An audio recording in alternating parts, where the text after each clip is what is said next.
please put your hands together for Damon Brown.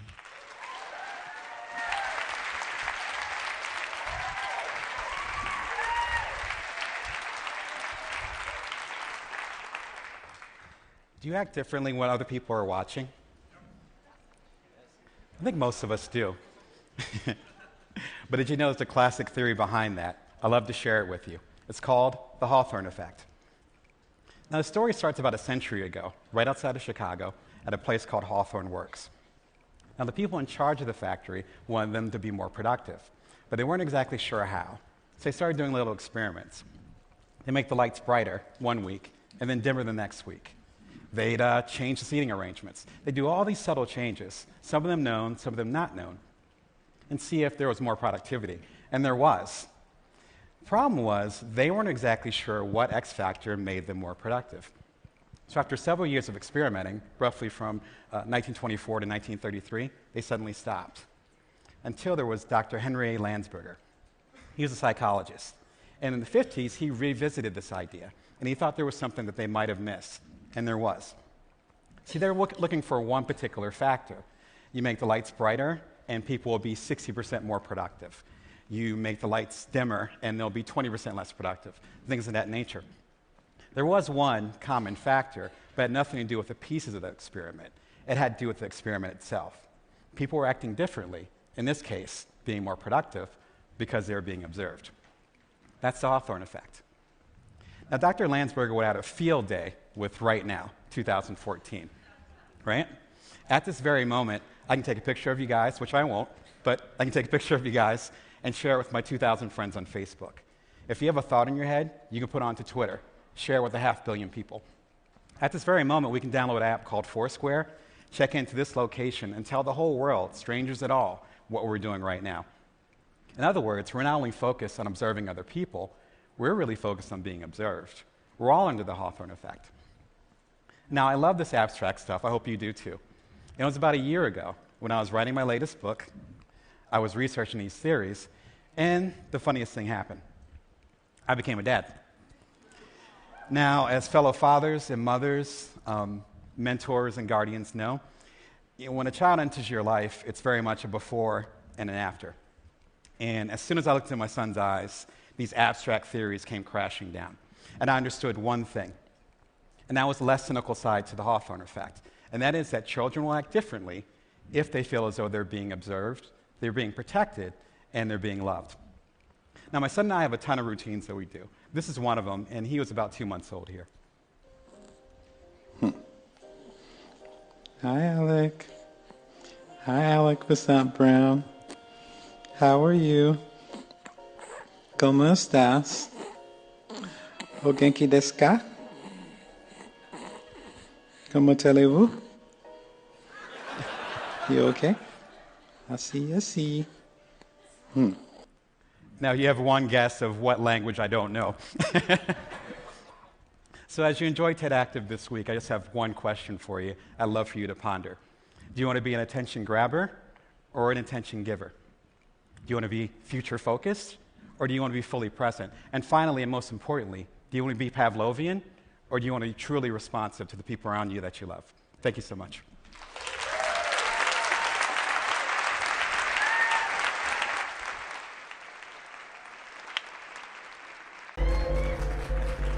You flatter me. How do you organize your life? Do you look at it like a calendar and go day by day, week by week, month by month? Maybe you use an app for that, and you use a digital device to organize your life. Maybe you're like a lot of my friends, where you end up just using your own intuition, and you let life organize itself. For me, though, I love little pieces of paper. Not confetti. I want to make sure that was clear. But little pieces of paper that you write on, like these.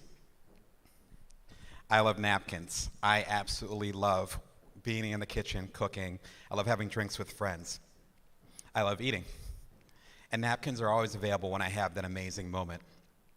They're non-judgmental. They're available. They're always open to that great idea.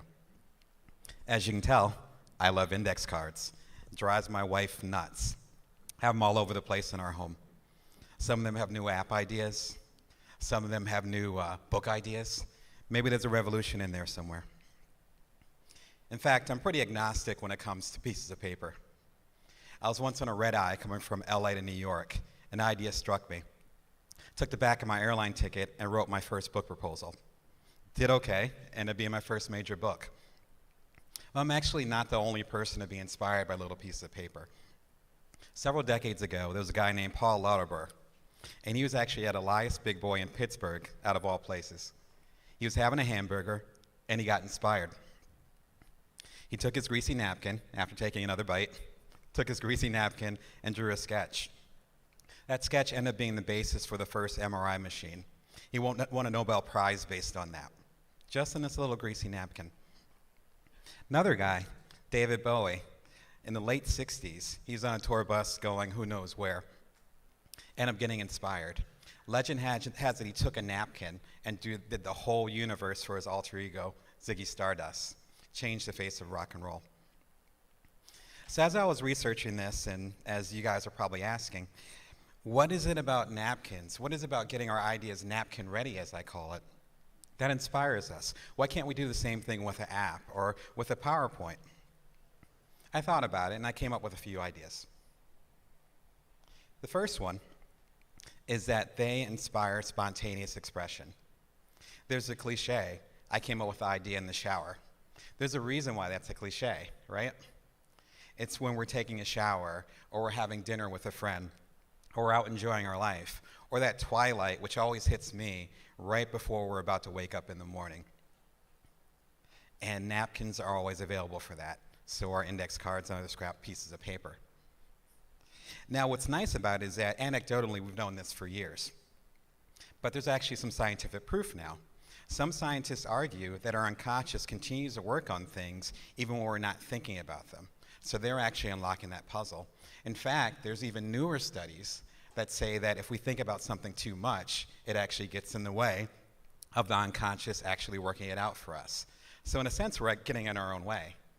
The best way to do that is to think about something and then enjoy our lives. Napkins are ready for that. So number one, spontaneous expression.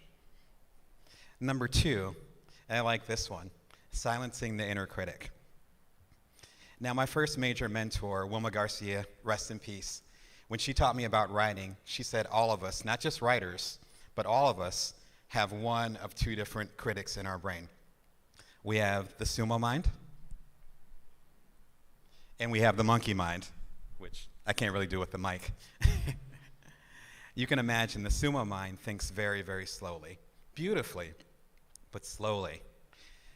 I have an idea. Okay, let me sit on it.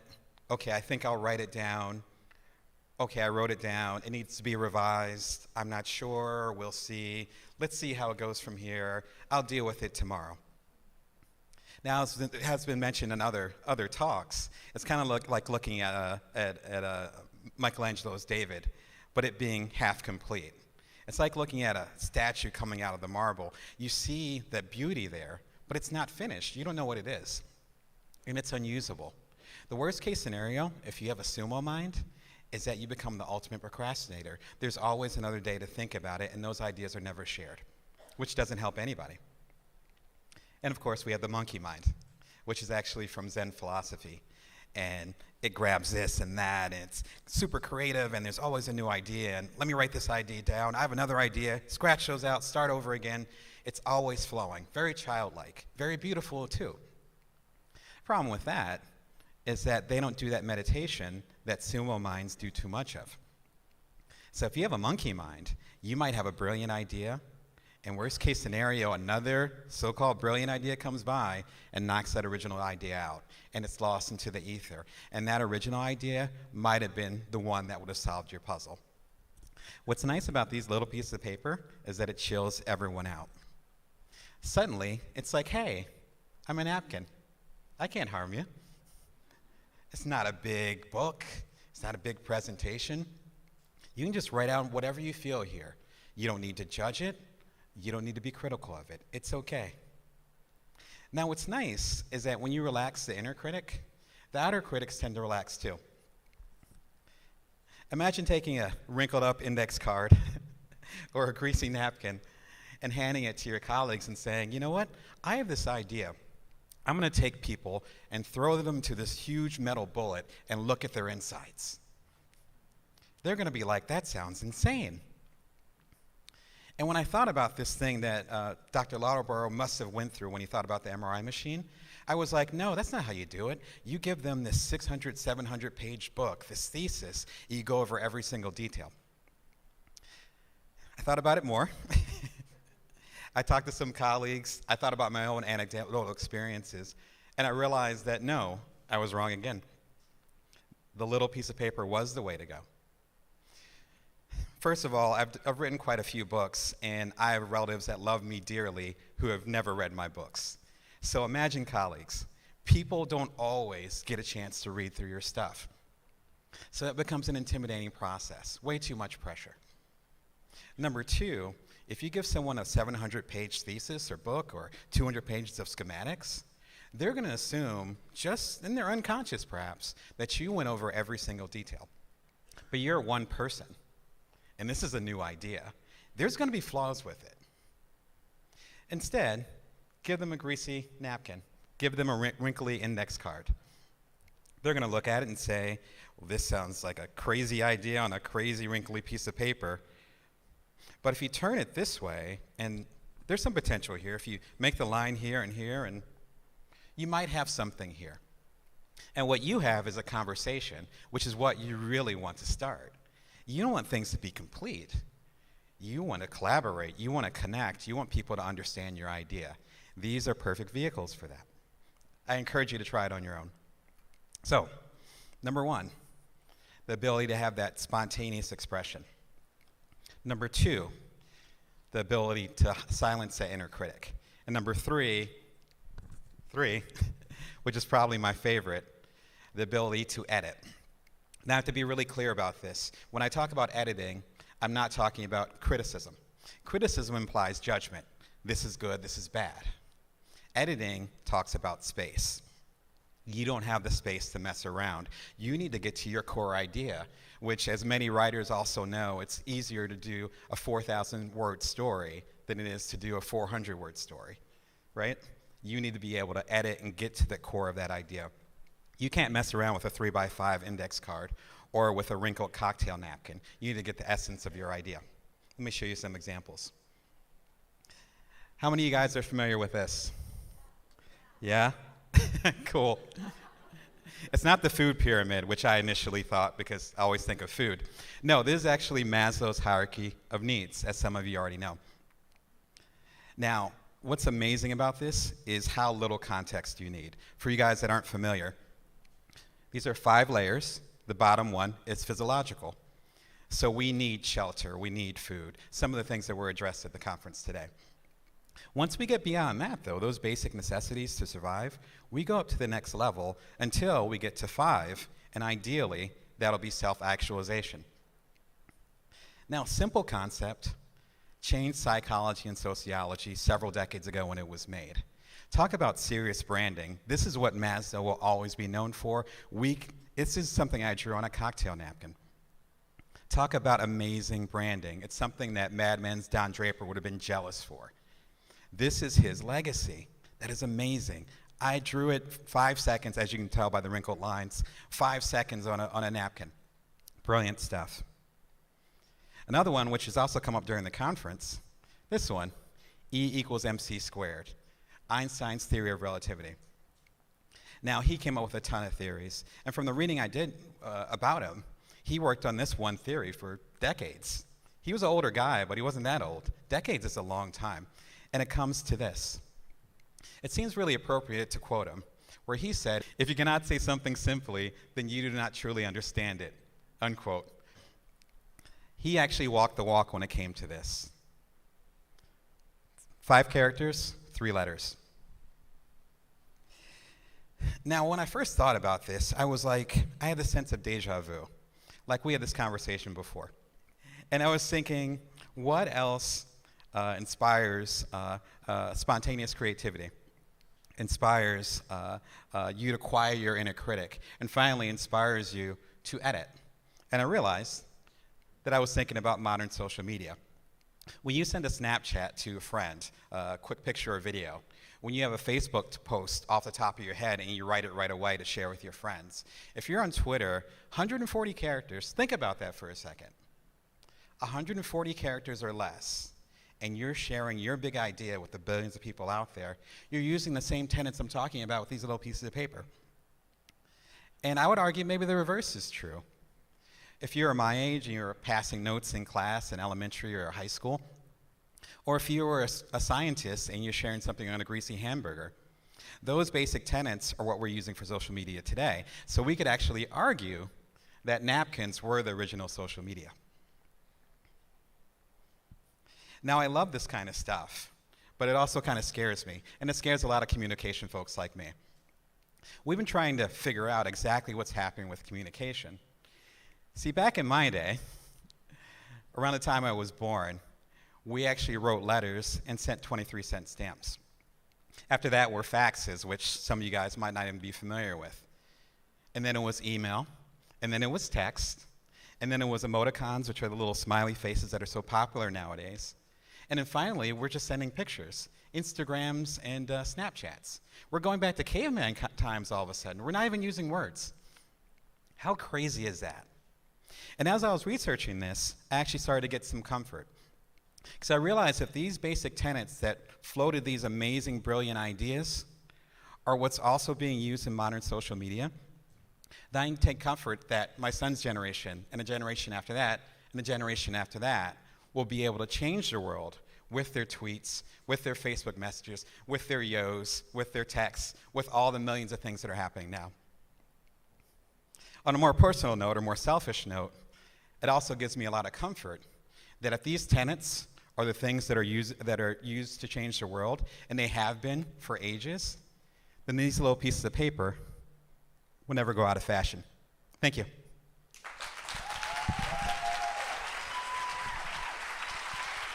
What happens to a dream deferred? Does it dry up like a raisin in the sun? About a century ago, Langston Hughes published those words, the beginning of his poem called Harlem.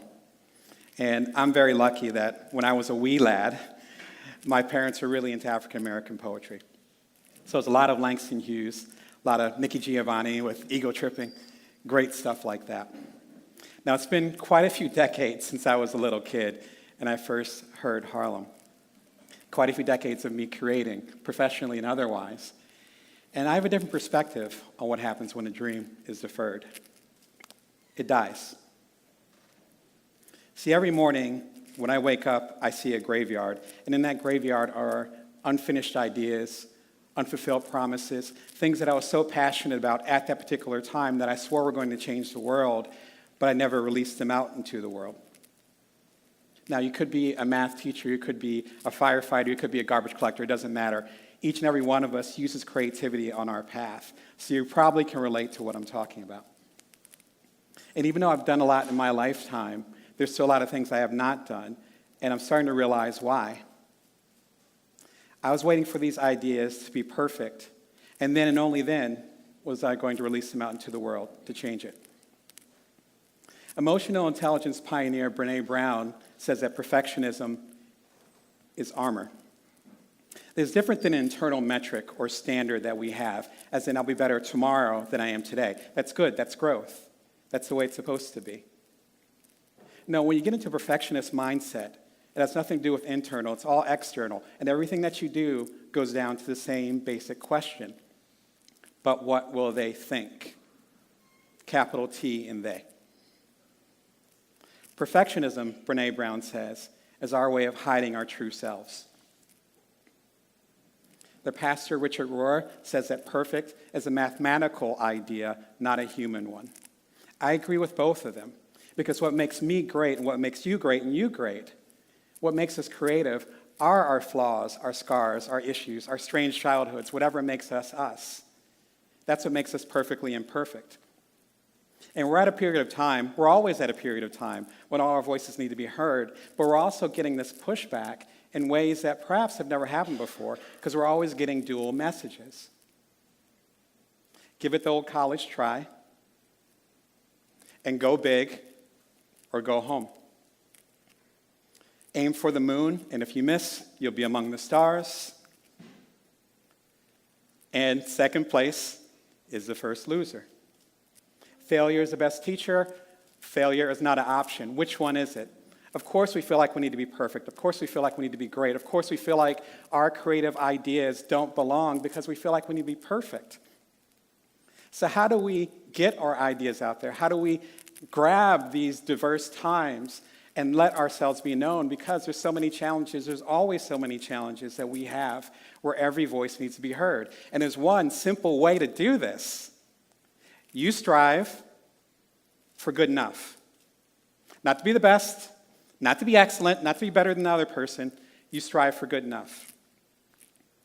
There's anecdotal studies, there's scientific studies, there's all these different things that are popping up now that are saying the best way to greatness, if not perfection, is to aim for good enough.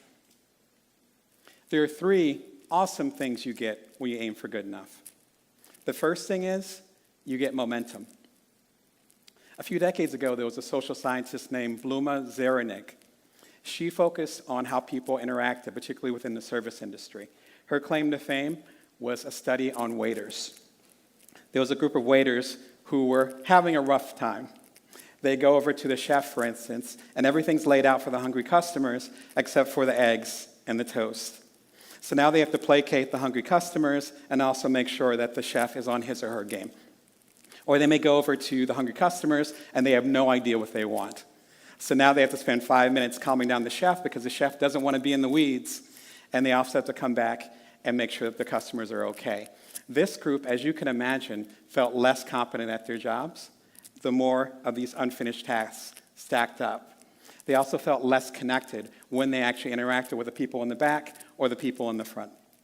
As a result of the first 2, they actually were worse at their jobs because they were disconnected when they were actually doing their jobs. There was another group that had a different experience. They go in the back, and for instance, everything's laid out ready for the hungry customers, good to go. They go to the hungry customers, they know exactly what they want. Cool. These folks that had completed tasks felt more better at their jobs. And they also felt more connected, more present while they were doing their jobs, whether they were connecting with people in the back or the people in the front. Dr. Zeranig discovered that those incomplete tasks, what scientists call open loops, because the circle isn't complete, these incomplete tasks, these open loops, took up more time, more attention, more space than these closed loops, the finished tasks. It's one of the reasons why we're less likely to celebrate a victory, closed loop, and more likely to harp on a defeat, open loop. Maybe that's why failure is the best teacher. This idea became known as the Zeranig effect. Now, you experience this every single day. It's when you go through your email and you're able to reply to everyone and you close your laptop or you shut down your phone and you feel great. It's when you go and you declutter your desk or you organize the area of your home and you're ready to go ahead and tackle the next day. It's when you cross something off your to-do list and you feel energized, you get momentum to go forward. Now, both Brené Brown and her longtime colleague and friend, Elizabeth Gilbert, say that unused creativity is not benign. Unused creativity is not benign. This is how I interpret that. Those things that you have unfinished, unfulfilled, those things that you're working on in the back room, afraid to bring out into the public until they're perfect, those things are actually preventing you from doing great things today. Let me repeat that. Those things that you're waiting until the perfect moment to do tomorrow, that you keep on tinkering with until everything's perfect so that you cannot be criticized, those things are actually preventing you from doing great things at this moment. And what's the best way to close those loops? What's the best way to get started? What is the best way to make sure our diverse voices are heard? You strive for good enough. Because when you strive for good enough, the chances of you actually finishing something are near 100%. When you go for that perfect tomorrow, your odds are the exact opposite. So 1, when you strive for good enough, you're able to get momentum. 2, when you strive for good enough, you're able to get input. Now, I used to live in Silicon Valley, and as soon as you land at SFO Airport, before you even get to the city proper, you're going to hear 3 letters, MVP. MVP. There it means minimal viable product. There's a guy named Steve Blank who came up with this idea, a famous entrepreneur out there, as part of something called the Lean Startup Method. You create something for a community, something that you care about, something that they care about.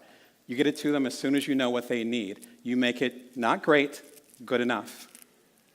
They get it, they gobble it up, they give you feedback, you iterate, you make it better, and then you do the same thing again until it's great, if not perfect. That's the Lean Startup cycle. That's MVP. Now, if you have a smartphone in your pocket, almost everything connected to it, from the apps that you love to the physical phone itself, the companies that created that use the Lean Startup or MVP model. One of the biggest ones is Google. They're now known as Alphabet, but for historical context, we'll call it Google. And back when Google started 2 decades ago, Sergey Brin and Larry Page were probably not thinking about the self-driving cars that dominate the headlines today. They probably were not thinking about you being able to control your home with your voice. They almost certainly were not thinking that 4 out of every 5 smartphones in the entire world will be using their system called Android. They were just 2 young grad students trying to get through Stanford with a simple dissertation, how to make a better search engine. It wasn't world domination, which is a simple search engine. That was good enough. It was good enough to have them graduate and good enough to start the little startup called Google. It wasn't until a year or 2 later that one of their first employees discovered what would be called AdWords. Let's say you own Joe's Plumbing. You pay Google X amount of dollars, and then when someone Googles or searches for plumbing, then your name will pop up at the top above all other search results. That basic idea became $1 million idea, and then $1 billion idea. It became so profitable for them that the self-driving cars and the voice-automated homes and the dominance of the Android system, it's hard to see that even happening because that research and development money came from this basic idea. But the key point, though, isn't the brilliance of the idea. It's that they didn't have that brilliant idea when they started. Imagine if they waited until they were perfect. We wouldn't be talking about them right now. They started with something that was good enough, and good enough often can be the bridge to greatness, or in this case, a $400 billion company. So 1, when you strive for good enough, you're able to get momentum. 2, when you strive for good enough, you're able to get input. And 3, my personal favorite, when you strive for good enough, you're able to collaborate, often with the very people that you're serving. Design historian Christopher Alexander talks about this extensively in his books, as do other design theorists. It comes to something called the desire path. You lean on the people that you're serving, and then they give you the best insight to serve them. Alexander and a few other folks talk about a legendary architect who was commissioned to design a university. He's like, great, I'll design the university, my firm will do it, except for one thing. We're just going to have grass, no pathways. Now, I've done grad school, I've been a professor. I'm trying to figure out what his pitch was to get a university to accept this. It must have been a heck of a pitch. But they went for it. And so they do the blueprints, they do the buildings, they lay out all the grass, and the freshmen are there, probably lost. They're figuring out their way, as are the faculty and the staff, and they figure out their way. It's not until a little bit of time passes where the architect says, okay, I'm coming back. And he comes back, and he's not looking at the beautiful green grass. He's looking for the muddy grass. He's looking for the disturbed grass. He's looking for the dead grass that's been trampled thousands of times by hundreds of feet. Because like ants marching, instinctively they've gone from building to building and found out the most effective, efficient, smartest ways to go from building to building, from path to path. And all the architect has to do is call them the cement trucks. Sometimes you have to let your idea out into the wild, and then it tells you how it can be perfect. So 1, when you strive for good enough, you're able to get momentum. 2, when you strive for good enough, you're able to get input. And finally, when you strive for good enough, you're able to collaborate, often with the very people that you serve. My favorite book is Paulo Coelho's The Alchemist. It stars a guy named Santiago, a young man, and he's on what Joseph Campbell would call a hero's journey. He's been called and pulled towards this amazing physical treasure, but then the real treasure is the journey and the changes he'll go on during this journey. So it's towards the end of the fable, and Santiago's tired. He's been through all kinds of stuff emotionally, physically, mentally. He's exhausted. And he's talking to one of his mentors. And he says, listen, I'm not saying I'm going to quit, but if I did quit, what exactly would happen? And the mentor says, oh yeah, I've seen people quit. People quit all the time. 4 things will happen. Always 4 things. The first thing, you're going to feel great. You're going to feel awesome. The monkey will be off your back. The burden will be done. You won't be Sisyphus pushing the rock up the mountain. You can go back to your old life. You're good.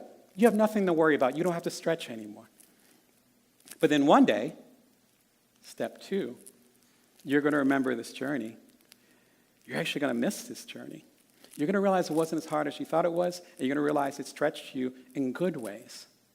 And you're going to say, if I fought for one more day, if I pushed a little bit harder, if I took one more step, could I have completed the journey? Could I have been a better person? Could I have gotten the treasure? And then it won't be a passing thought. It'll be a dominant thought. It'll be an obsessive thought. And it'll be this moment of saying, what exactly does it mean? Where exactly am I going? And my old life doesn't fit anymore. And of course it doesn't fit anymore because it doesn't matter anymore. Because you've seen too much, you've grown too much, you've done too much. You don't fit in your old life anymore. But then you didn't complete the journey. You're not done. You didn't get the treasure. You're not a new person. Your new life isn't earned yet. And then one day, it won't matter anymore. You'll forget about the journey, you'll forget about me. Heck, you might even forget about the treasure. But there'll be a small space where you'll understand that something's missing, a vacancy that you feel in your life. You'll feel vaguely off and understand that there's something richer, something bigger that you should have done. And that vague vacancy will stay with you until your last days. So about a century ago, Langston Hughes asked, what happens to a dream deferred? Today, I ask, as you think of your unfulfilled ideas, incomplete promises, and things that you're waiting to do tomorrow, what dreams are you deferring today? Thank you.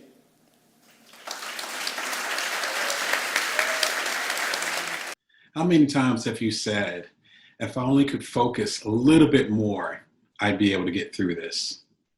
Or if I could adapt to this new situation, I want to get to this new thing, but I haven't let go of the new thing. I can't let it go. If I can only adapt to this new situation, embrace this new normal, then I'm going to be all right. Or if I had more time, extra night, an hour, something, a moment, that I could really help this project fly. Or if I could just get a little bit more energy, a good night's sleep, a nap, something at the bottom of this cup of coffee, that would be amazing. And I could truly shine. How many times have you said that? I know I've said that countless times, usually when I'm praying to the gods of deadlines. But what I've found over the years as an entrepreneur, as a creative, as a public speaker, and speaking to literally thousands of them, is that we always have that. We always have the ability to focus, to adapt, to have time, and to have energy. You can call them the fates, F-A-T-E. We always have them. They are actually part of our human experience. If we don't have any anymore, we're not alive. If you have zero energy, you're not functioning. And so as long as we're living and breathing, we can continue to create and make amazing things. We have that ability. We tend to get confused, though, because those resources, that focus, that agility, that time, and that energy tends to change depending on our personal and professional circumstances. For instance, if you're an 85-year-old retiree, then you're probably hyper-focused, F, because you spent 9 decades spending time trying to figure out what you really care about. That's actually the blessing of being that old. But you might not be as agile, A, because you spent 9 decades figuring out what you care about. You don't need as much stimuli to figure out what matters in your life. Now, You might have a lot of time, T, because if you're blessed enough to have no major health issues and be in good shape otherwise, then you're only focused on yourself and or your partner.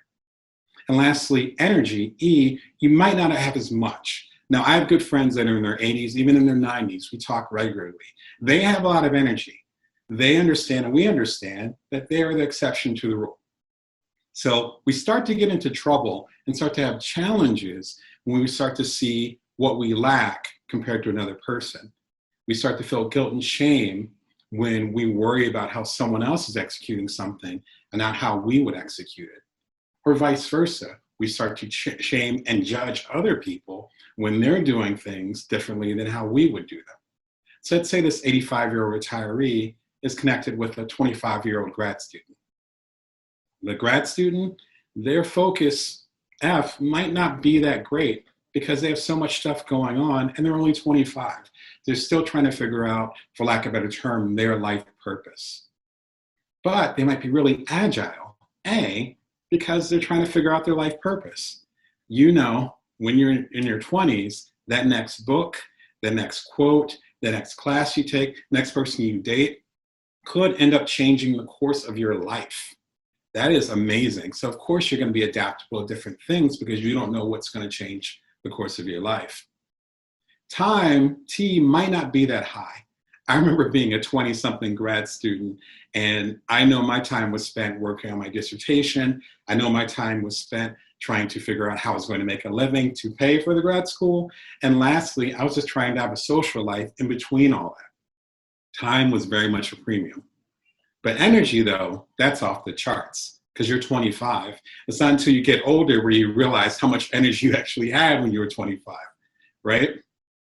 But what happens when you get these two people in the room, the 85-year-old retiree and a 25-year-old grad student? Imagine the younger person saying, hey, let's work on this project together. Let's get this done. Let's make an impact on the world. Let's just do a couple all-nighters and we can get it done this week.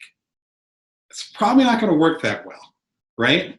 Because remember, the 85-year-old's focus or main thing is focus and time. So that's powerful enough to make the Grand Canyon, but it's not necessarily powerful enough to make you stable and strong when you're doing all-nighters. Or imagine an 85-year-old going to a 25-year-old and saying, hey, we care about this. We're both passionate about it. Why don't we spend the rest of our lives focused on this one thing? You'd probably get laughed out of the room. And that's because they're at different places. So we tend to have challenges because we look at what we lack. If we're having a hard time focusing, then we tend to not pay attention to how much time we might have. If we don't have a lot of time, only have more time, then we tend to not pay attention to how adaptable we are to different circumstances. That's where our strengths lie, and they vary from moment to moment and life to life. Now, this has been an interesting year to study this stuff for a numerous amount of reasons, but two in particular. Back in March, everyone in my social circles, from friends and family to clients, to people that I saw from afar, suddenly went into one of two camps. I don't mean politically. I mean as far as time. You can call it pandemic time.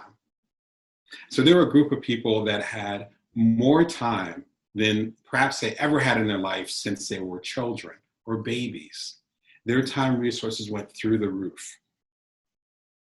And now they're trying to read War and Peace. Now they're learning how to code. Now they're making bread from scratch. I don't mean getting a starter from somebody down the street or going to a bakery. I'm talking about feeding the yeast day in, day out. I've never done it, but I heard it takes a lot. You need a lot of time for that. Suddenly they're able to do all these things that they wanted to do and trying to fill up this time, hopefully in a healthful way. So that's one group. Then you have this other group who actually have their time reserves diminish significantly. They are the first responders. Bless them for all the work they do. For still to this day, for months, they've been time deficient and trying to take care of all of us. There are the people who are food insecure, who are financially insecure. The unemployment rate is off the charts now still. And they're just trying to get through the day. I've been broke before. It takes a lot of time to just get through the day. And people are really struggling right now just to get through the day. And then there are those who have health issues that are significant during this pandemic, or taking care of people in particularly vulnerable situations, such as people who are physically challenged, or people who have very young children, or people who have older relatives that they're taking care of. I have a 7-year-old and a 4-year-old. My partner and I have not had a day of peace since March 11th. Not that we're counting. But with this former group who has more time than they ever experienced before, what an opportunity. Within the pain, within the challenges, within the suffering, mentally and otherwise, that all of us are facing right now. This particular group who has more time than ever has such a gift. Again, how many times have we said, if I only had the time for this, then I would do that? Imagine if the universe swept in and said, I'm going to move that boulder. Here you go, here. Now what are you going to do? This isn't from a place of judgment or that you should be productive. It's not a treatise on that. It's more a level of self-honesty.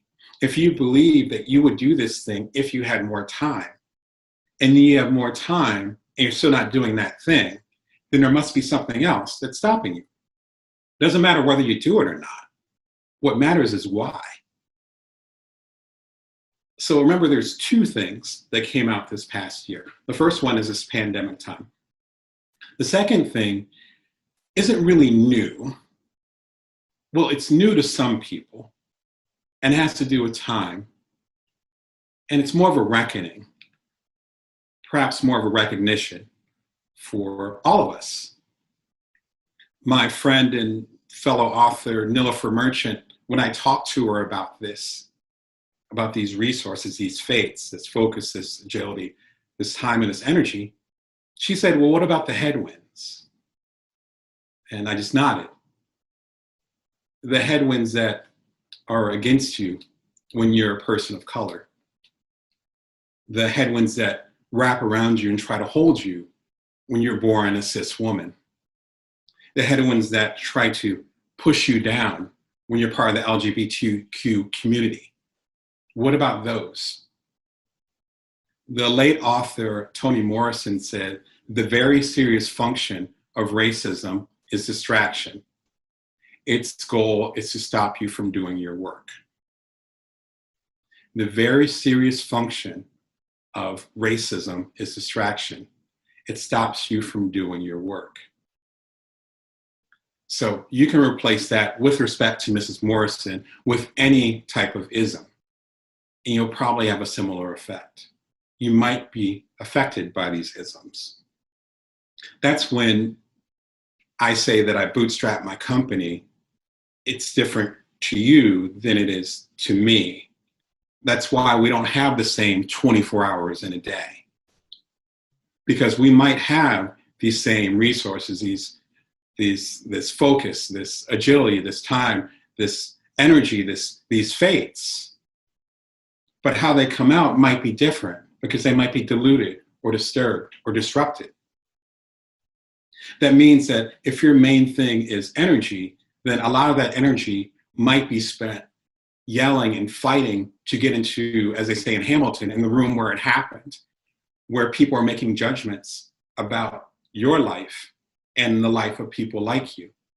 Your energy is spent trying to get a seat at that table. If your main thing is time, then a lot of that could be spent healing or unwinding a life of setbacks and challenges towards you or people like you. And that might not stop with you. That could be unwinding damage from a generation or 2 or 10. If your main resource is agility, then you're bobbing and weaving, going around the traps, the setbacks, the roadblocks that are put in front of you, consciously or unconsciously, by people or by people who created systems to do just that. And if your main thing is focus, then it might be a little wavering sometimes because you have to worry about the target on your back. But I want you to understand, and I need this to be understood by you, that your resources could be diluted, could be denied, could be stopped, but they will always be there. They will always be at your disposal. They will always be part of you. And no Jim Crow laws, no lavender laws, no voter suppression, no gaslighting can stop you from having your life force, from having your fate, from having your power. And that very combination of things that you have will help unlock a world that's better for all of us. So if your main thing is focus, then you're able to see beyond the distraction, beyond the circus. You're able to see what's important and keep your eyes on the prize. If your main thing is agility, then you're able to bob and weave and run circles around the people or the systems that consciously or unconsciously trying to keep you down in a way where you might actually destroy those very systems. If your main resource is time, then you're able to understand this is a marathon, not a sprint. And that time bends towards justice, as one wise man said.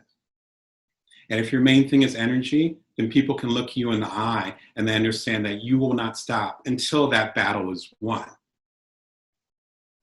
Our particular chemistry, your particular resource allows you to perform an alchemy, a change from lead to gold in this world. That is your secret. And those proverbial headwinds will always bow towards the positive power of human nature. Your simple task is to figure out what your best nature is.